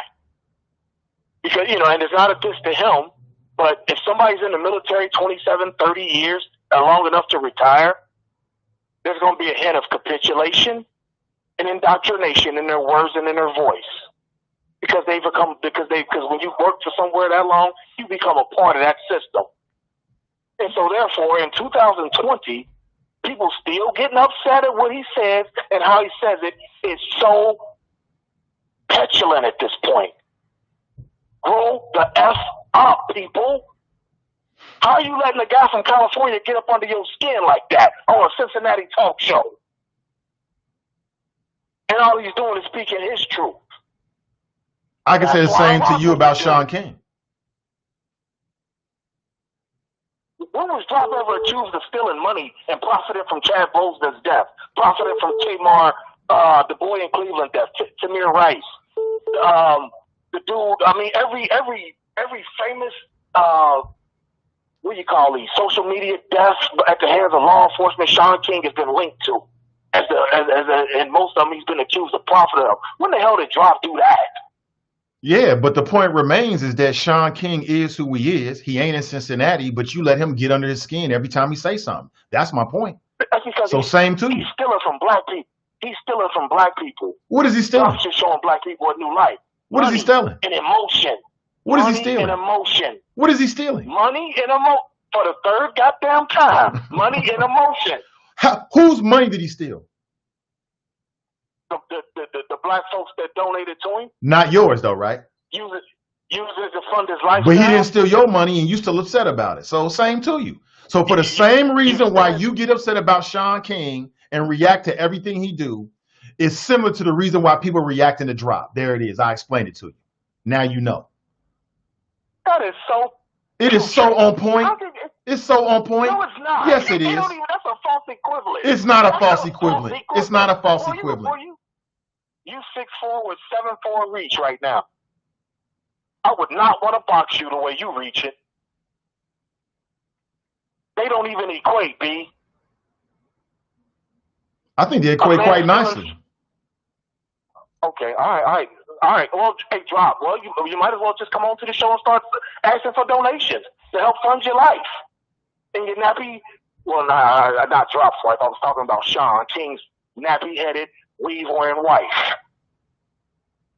Are you one of them people that had a problem with Shaun King and his email about Chadwick Boseman?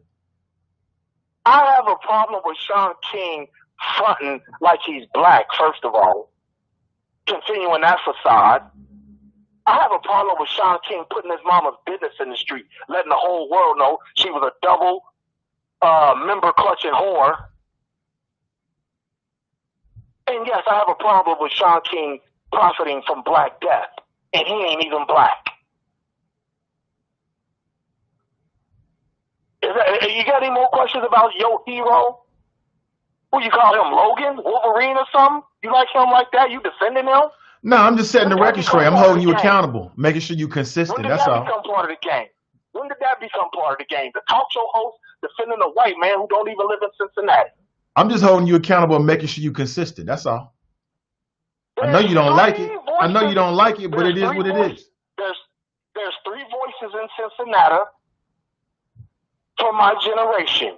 You, Mo Egger, and the short fella at the black station.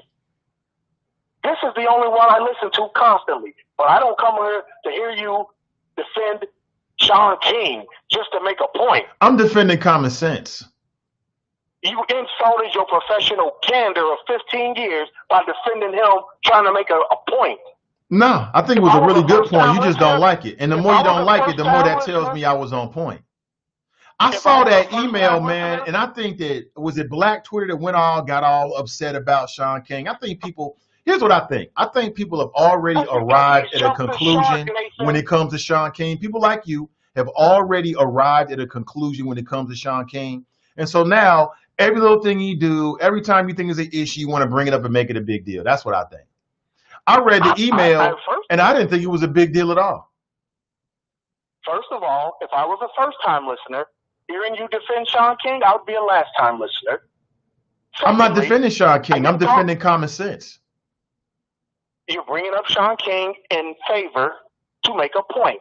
You're defending him. No. As far as I'm bringing up Shaun King to defend common sense and consistency. I've said it 3 times now. I'm making sure you're consistent. Listener. You can't tell me what I hear. You're right. What is this? You're right. I can't tell you what you hear. You're right about that. But I answered your question. You said you didn't understand why people was criticizing Drop and he ain't even in Cincinnati and blah, blah, blah. And I just made a great point as it relates to Shaun King, somebody you always criticize. You just don't like it, but it's consistent. You went all the way around the world to go across the street. No, I went straight down 71. It was a straight line. It wasn't really a long distance either. I went straight down 71. In between all those barrels and all that construction, you took the long way. Now, straight down 71. I didn't even call to talk about Shaun King. Okay. That's your hero. No, it's not. What I said is what I said. No. I called to talk about Breonna Taylor. Okay, go ahead. Listen closely. I'm not saying let it go. That's not what I'm saying at all. But you want to keep going down there, keep getting, these symbolic arrests and all that corny stuff, great. But the Supreme Court already said ain't nothing going to happen with Breonna Taylor. When did they say that? about 3 months ago when they denied the opportunity to look at what? Qualified immunity.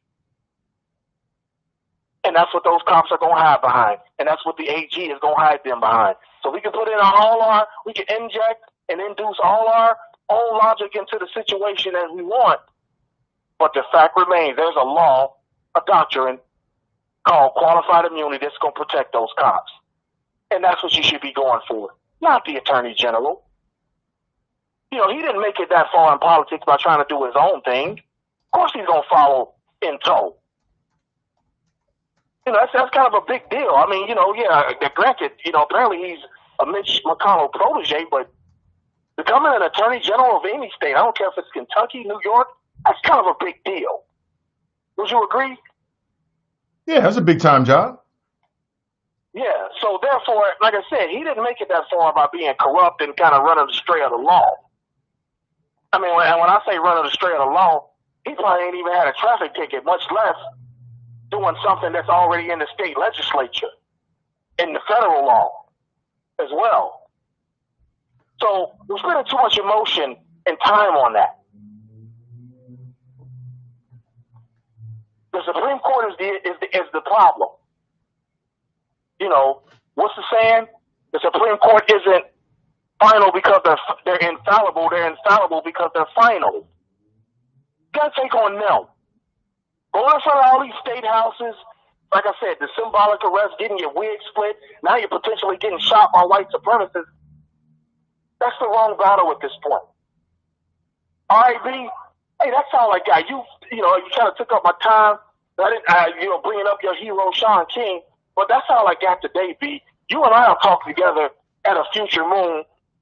You'll check your. I texted you back last night about what we were texting about.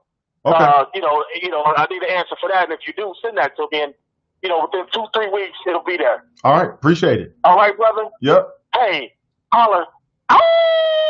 Take it easy. I mean, I think that 2 points here. He just did exactly what I said before. Rather than dealing with what I'm telling him, he wants to say that Sean King is my hero. That's easier for him to understand. That's easier for him to understand. I get it. And I think the qualified immunity is a part of the conversation in Breonna Taylor, but it ain't the only part. You know what I'm saying? That's part of it, but it ain't the only part of it when it comes to holding police potentially accountable in that particular case. But we'll have to wait and see what happens. I do agree about qualified immunity, and I don't have the inside track on what people are doing with that in Louisville. I do know that around the country, in particular states, people are trying to raise the level of the conversation and do something about it. And he's right. I think it's part of the issue as well. When police officers can be held civilly responsible, then and it comes out of their pocket, when they got to deal with it and they got to make the sacrifice, you might see something different. We shall see. But again, the same reason why you talk about Sean King, even though he's not at Cincinnati, he don't got no connections here, a little bit of a connection here, is the same reason why people talk about drop, because they want to. They're reacting to something that they're at odds with. Same reason. That's the reason why. Let's go back to the phones. Good morning. Welcome to the show. Good morning. How you doing? I'm doing great.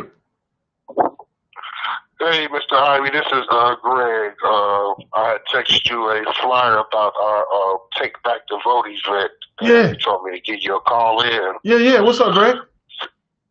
Hey, I'm doing all right. First of all, I just want to say, brother, thank you for having a platform for us to call in and discuss the issues of our community.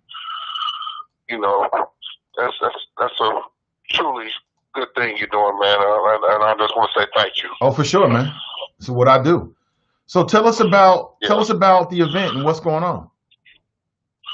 Well, first of all, we are a car club, and most people aren't expecting us to do this type thing, but we just feel it's a way of doing our part to make a difference in the community. And so we're holding a Take Back the Vote event on September 19th at McAvoy Park. That's on the corner of Daly and North Bend Road.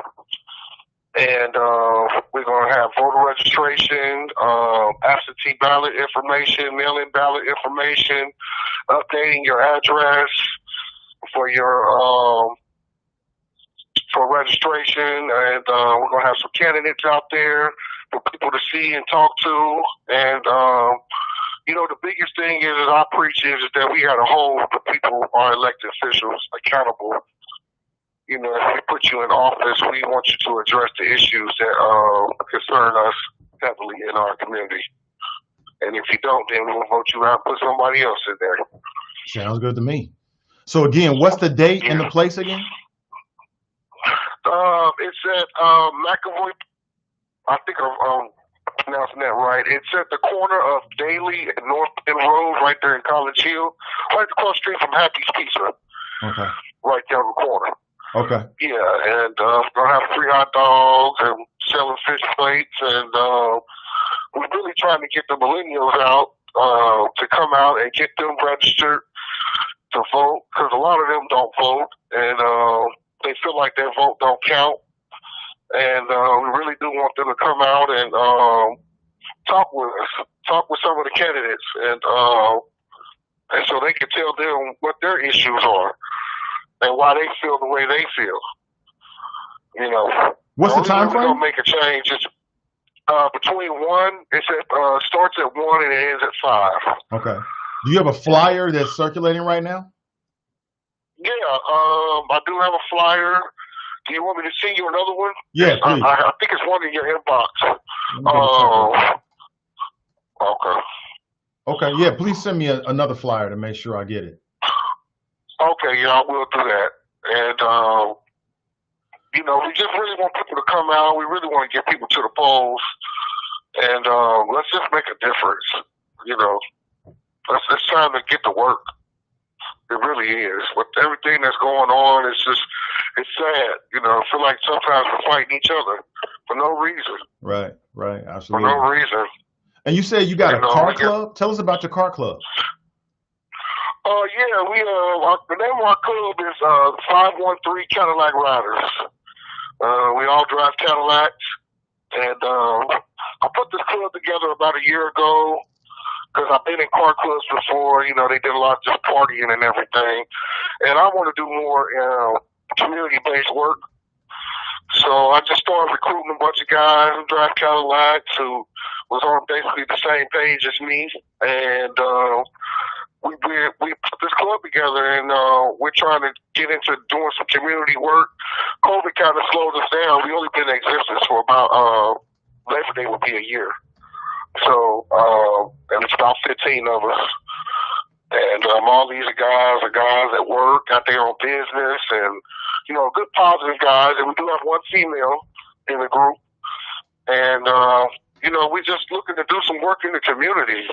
Mm-hmm. You know, whether it's with the youth or feeding the homeless or, you know, getting people to the voter registration, getting people to the polls, whatever it takes to do our part in the community. That's just what we're trying to do and trying to accomplish. Okay, I respect it, man. I appreciate it. Again, one last time, man. Tell us the date, the time, and the location. Okay, it is September 19th at McAvoy. Actually, College Hill. A lot of people call it Daly Park. It's at the corner of North End and Daly Road, September 19th from 1 till 5. And if you come, bring somebody who's not registered. You know, we got a lot of these people out here who say they vote don't matter, they don't vote. Let's get them to the polls this year. Let's get them out. Okay. So, September 19th, you're welcome to come through, Mr. Ivey, man. I would love to see you. We're going to have some judges there. I have 3 judges that have already committed to being there. And just from the previous conversation you had with the gentleman, you know, about the Supreme Court, you know, we could put who we want in office. If we just get out there and vote, we could put judges in there that's going to make a difference. You know, it starts at the local level, local, state, federal. You know, we got to start there. You know, so let's get it done and quit fighting amongst each other. Let's just get it done. All right. Hey, Greg, thank you for the call, man. I appreciate it. Yeah, thank you for having me on. I appreciate you. Oh, most def, most def. That's Greg. So it's a upcoming community event. Brother said he put together a car club, but they want to get involved in the community. Hey, I respect it. I respect it 100%. Yeah. Good morning here. Let me see. How is that county social worker can be sued individually, not officers? Absolutely. Eddie writes, morning, brother. Hey, good to see you, Eddie, as always. Good morning to you. Hey, listen, please take a second and like and share this show. This is good old-fashioned, local, Black, independent media, not affiliated with any of the, established, traditional media outfits or conglomerates. This is a brand new platform that was created to support primarily the Cincinnati, Black community. That's what we talk about. That's what my bread and butter is. Now we talk about all the issues, but usually we talk about it from a prison and, on how it's going to deal with us, right? How it impacts us here as a larger Black family, and in particular as a community here in the greater Cincinnati area. So I appreciate you in advance. Please like and in particular share today's show. And also just a reminder, coming up today will be the first in what will be a series of town halls that I will be moderating. The first is today at 6 p.m. This is brought to you by the NAACP and the Prince Hall Masons. It's going to be hosted by Sin Digital Media, and I'm going to be your moderator.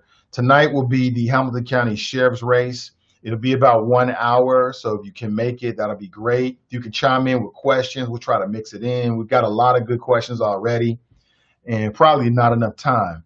And we'll be talking with Bruce Hoffbauer and also Charmaine McGuffey. Those are your two candidates for Hamilton County Sheriff, which is the top law enforcement official here in Hamilton County. It's a very, very important race. Now, tomorrow at 6 p.m. will be the Clerk of Courts race. Let me take that off there. And I'll be speaking with Avtab Pourval and also Alex Glandorf. And then next week on September the 8th will be the Hamilton County Prosecutor's race. And I'll be speaking with Fanon Rucker and Joe Dieters. Okay, so it kicks off tonight. If you can be here, that'll be great. You can watch it live on the NAACP's Facebook page and also Sin Digital Media. Of course, I'm going to share it on my page as well, and should be a good time. Looking forward to it.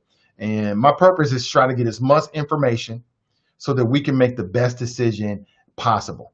And if there are relevant issues with the candidates that need to be ironed out, or they need an opportunity to deal with, then we'll give them that as well. So looking forward to it. And what this all means for, African-American voters here in Hamilton County. Because again, this is the NAACP Prince Hall Masons. And so that will be the focus. So looking forward, that's going to be tonight. Looking forward to it. All right. If you can be here, great. Hey, Renee, I'm just seeing it. I will respond as soon as the show is over. Just seeing that. Most def. Looking forward to it. Many things today. Man, we talked about a lot. Gave you some new information perhaps you did or didn't know about Breonna Taylor. I'm not sure if you can trust it or not. We'll have to wait and see what that really means. Trump says that making excuses for bad behavior.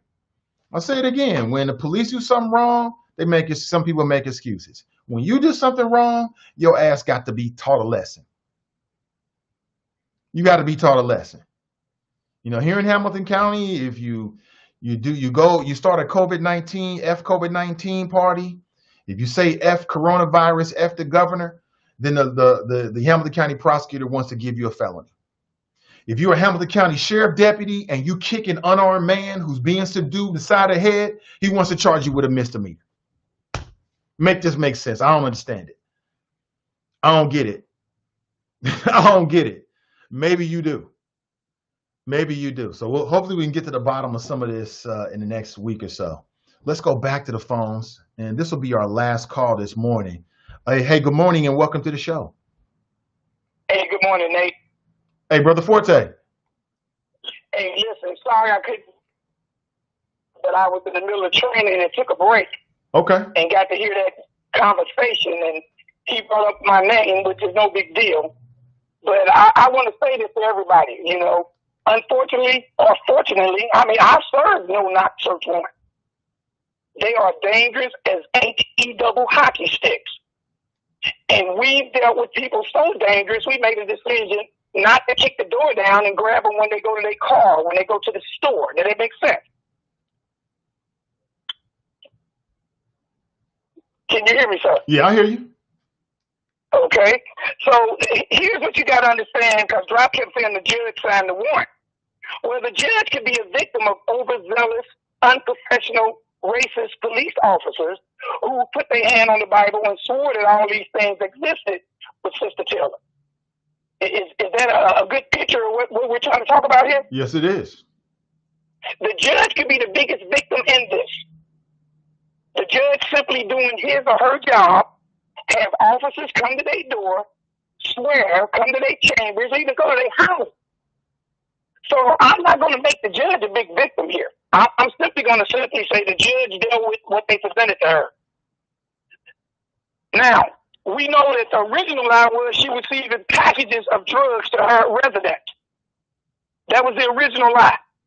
Well, that was debunked by the attorneys. They checked with everybody who delivered packages, UPS, United States Post Office, FedEx. Nobody could find any packages delivered to Miss Breonna's apartment. So in the warrant, that's what they stated. She was receiving, they never called her a drug dealer. She had a relationship with this gentleman that is the dope boy over 3 years ago. So even the cops didn't call her a drug dealer. They did. It was accessory. Does that make sense? Yes, it does. I follow you. Okay. All I want to say to people is this. The warrant is only as good as the officers who are willing to sign their name to it. So we'll take all the fire out of what the judge did. Okay? If the officers make up their mind, look a crook, and they're going to do this. Now, on the other hand, nobody's talking about 1 to 3 officers has been fired because 3 or 4 sexually assaulted them. Have you heard that? No, you broke up, Forte. Say that again. 1 of the 3 officers, the original 3 officers, has been fired from Louisville because 3 or 4 women claimed that he sexually assaulted them when they were in uniform. And when they seen his picture on the news, none of these women knew each other, and they all called up and said that was the officer. Y'all didn't show us those pictures in the lineup.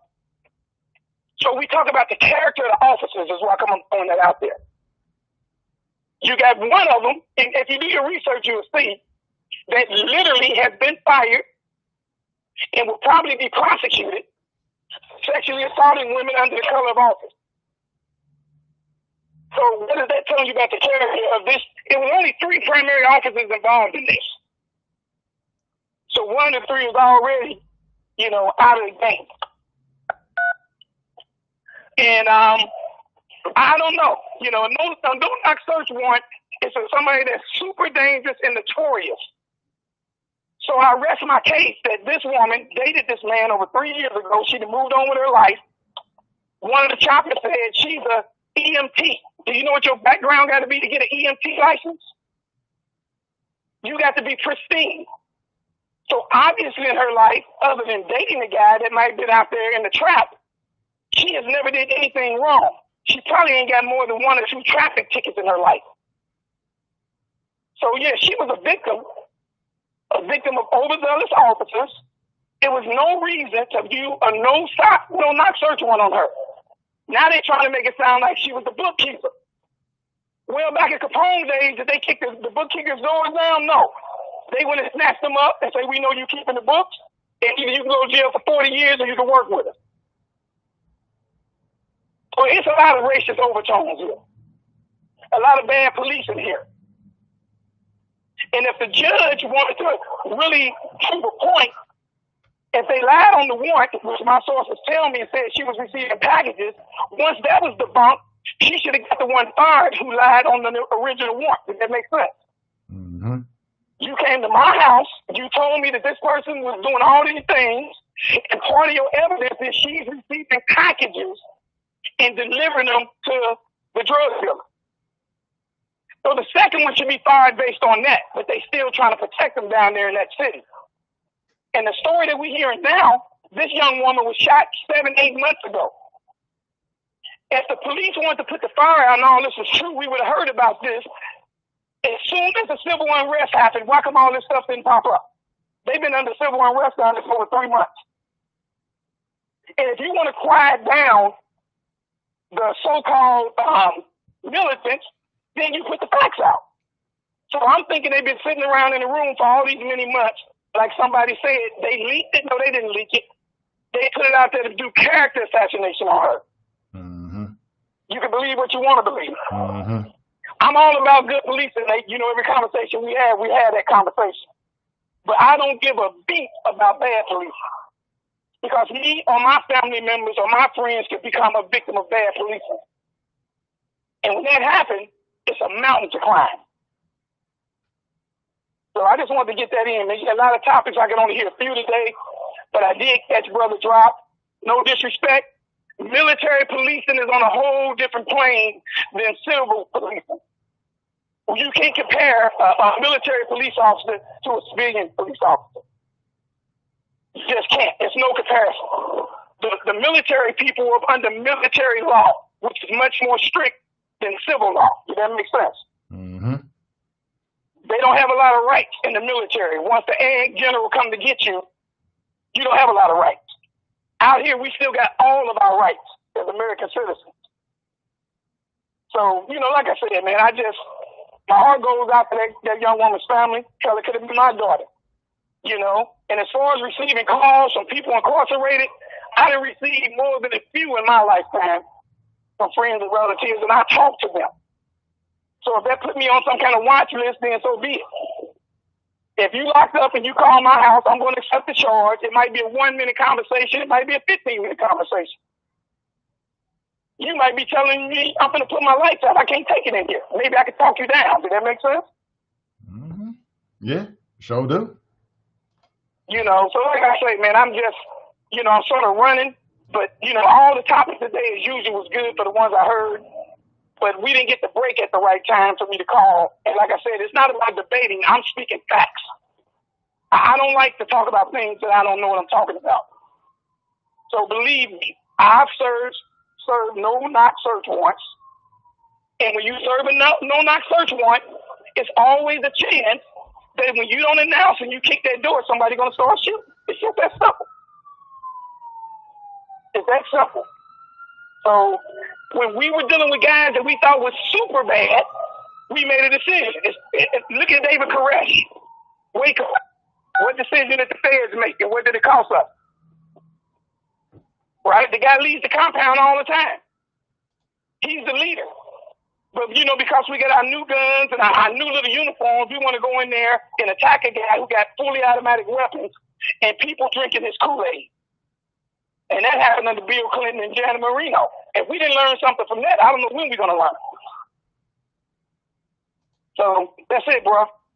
All right, let me bring up something on the class. Okay. We will probably not start shooting to 9 a.m. because it's an ordinance that I don't think we can start shooting to 9, but we get people there early so we can talk about safety and talk about things we're going to do to make sure nobody gets hurt. Okay? All right. And when they roll up, they're going to see what they're going to look like a trailer park, but it's a motorhome park. When you turn in, you drive through the motorhome park and stay to the right. And then go around the left side of the lake and it'll take you right to the shooting range. Because I don't want them to roll up and see all those motorhomes out there and campers and thinking they're in the wrong place. All right. Okay? All right. I'll get the details. And I'll get with you. Yeah, let's connect today, and I'll get them the details.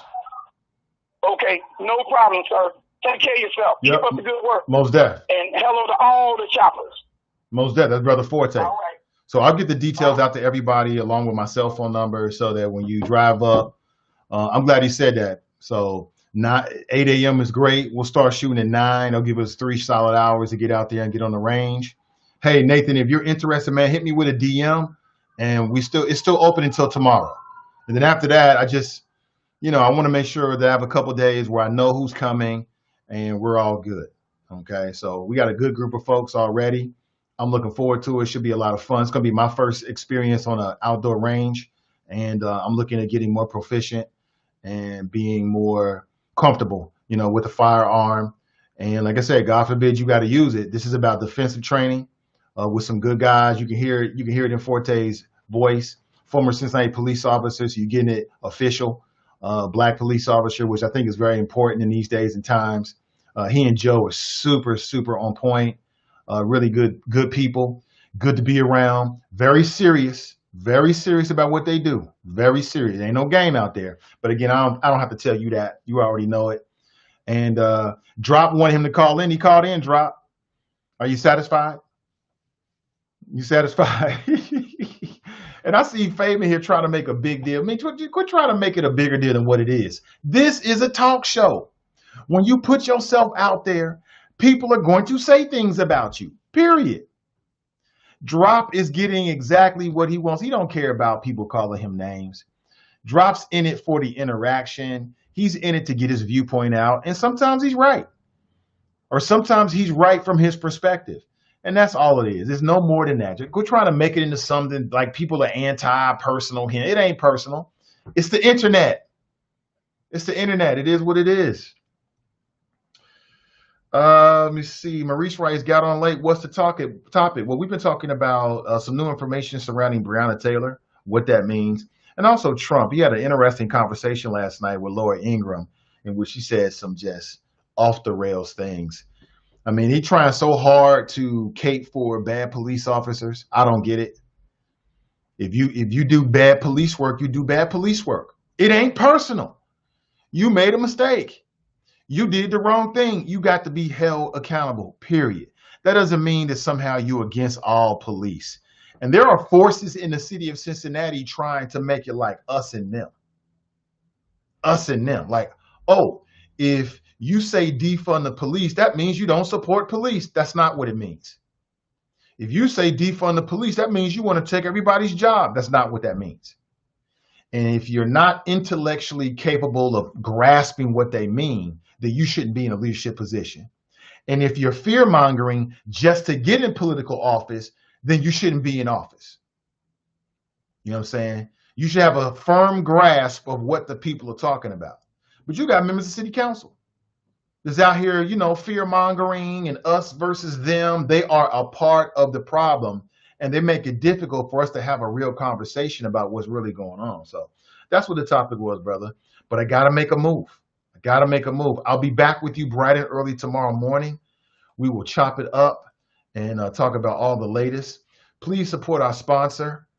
If you want to know more about medical coding, you can sign up for a free 5 steps to become a certified marketable medical coder. It's an email course. You can get it at bit.ly. That's bit.ly/5stepscoder. And visit their website at ohioprn.com. And there's a link in the description on Facebook and on YouTube. That is a Black-owned company. So if it's not right for you, perhaps it's right for somebody that you know. So please share that information with them. Could be a great opportunity. All right. To my Spreaker family, I'll be back hopefully and up on Spreaker tomorrow. Hopefully we won't have any issues. If we do, I'm going to do the same thing. The show must go on. The next time we'll talk will be later on this evening at 6 p.m. at the NAACP, Prince Hall Mason's My Vote Matters virtual town hall. You can watch on Facebook Live. I'll be your moderator tonight. Tonight's conversation will be about the sheriff race. I'm really interested in hearing what the candidates have to say, and also interested in hearing how they react to our questions. And there's an opportunity for you to get your questions in as well in real time during the live stream. You can watch it on Facebook. It's going to be hosted by Sin Digital Media, so you can watch it on that page as well. And I'm looking forward to it. So we'll talk again in about 8 hours, all right? Viva la Trapas, Viva la Chapas, Viva la Team and I. Thank you for being here. Please share today's program. I really appreciate you. And we'll talk real soon. My name is Nathan Ivey. Until later, I'm out.